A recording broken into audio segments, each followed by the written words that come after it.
देखा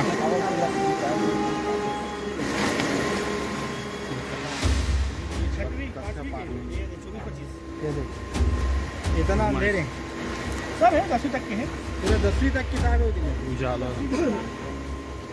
ज्ञान 24-25 क्लियर है। छत्तीसगढ़ के सरकारी स्कूलों में मुफ्त में बंटने वाली किताबें आखिर पेपर मिल तक कैसे पहुंची, जहां इन किताबों को डंप कर गलाने का काम किया जा रहा था। यह सवाल इसलिए भी उठ खड़ा हो रहा है कि सर्व शिक्षा अभियान जैसे अनेकों योजनाओं की करोड़ों की तादाद में पुस्तकें जो गरीब छात्र छात्राओं को बांटी जानी थी, रायपुर से लगे सिलियारी के रियल बोर्ड पेपर मिल तक आखिर पहुंची कैसे।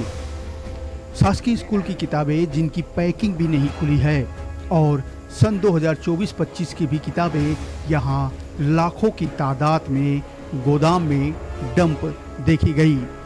मामले की भनक लगते ही कांग्रेस के पूर्व विधायक मौके पर पहुंचे और भाजपा सरकार पर भारी भ्रष्टाचार का आरोप लगा मामले की उच्च स्तर जांच की मांग की।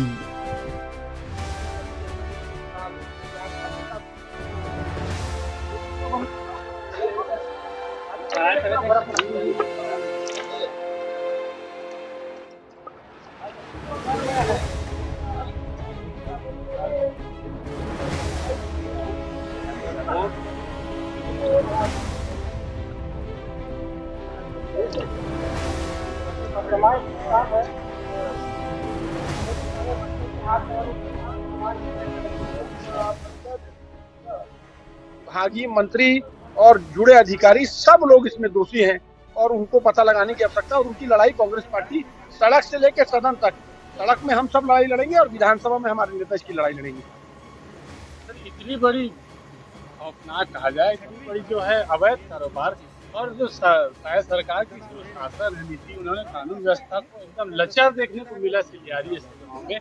तो पूर्व विधायक द्वारा इस प्रकार ऐसा कोई भी कानूनी कार्रवाई में कोई भी भेद नहीं देखा गया, लेकिन ये 8 महीने की सरकार इतनी बड़ी घटना हो जाती। भारतीय जनता पार्टी की सरकार 8 महीने की सरकार मुफ्त में बनी है।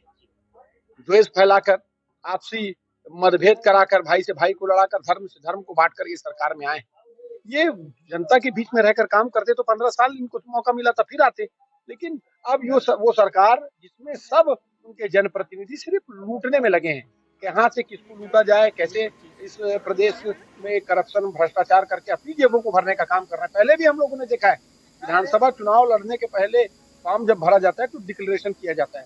जो मंत्री पहले थे, जो भारतीय जनता पार्टी के 15 साल मंत्री रहे हैं, उनके डिक्लेरेशन में जो उन लोगों ने घोषणा की तब संपत्ति कम थी, अब अरबों खरबों रुपए में उनकी संपत्तियां बढ़ गई। तो यही भ्रष्टाचार है।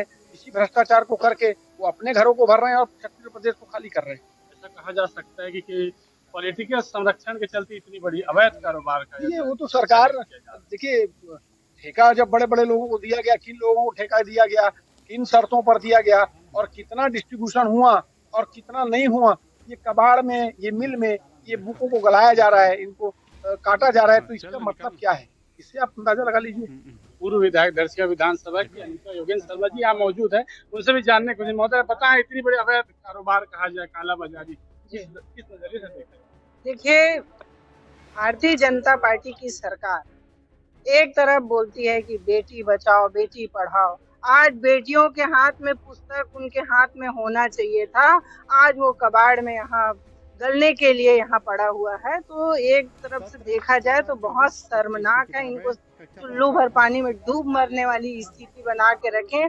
आज बच्चों के भविष्य के साथ खिलवाड़ हो रहा है और ये भ्रष्टाचारी, ये जिस तरीके से यहाँ के जनप्रतिनिधि, यहाँ हमारे सारे लोगों ने इनकी देखे हैं, आज पूरे देश में इसकी चर्चा होगी और लोग, बच्चे कैसे उनके मन में फील होगा और कैसे उनको दुख होगा, जो बुक उनको मिलना था वो नहीं मिल पाया। तो आज ये इस तरीके से जो यहाँ की घटना हुई है बहुत निंदनीय है, मैं इसकी निंदा करती हूँ और शायद सरकार को तो अब तुरंत ही इस्तीफा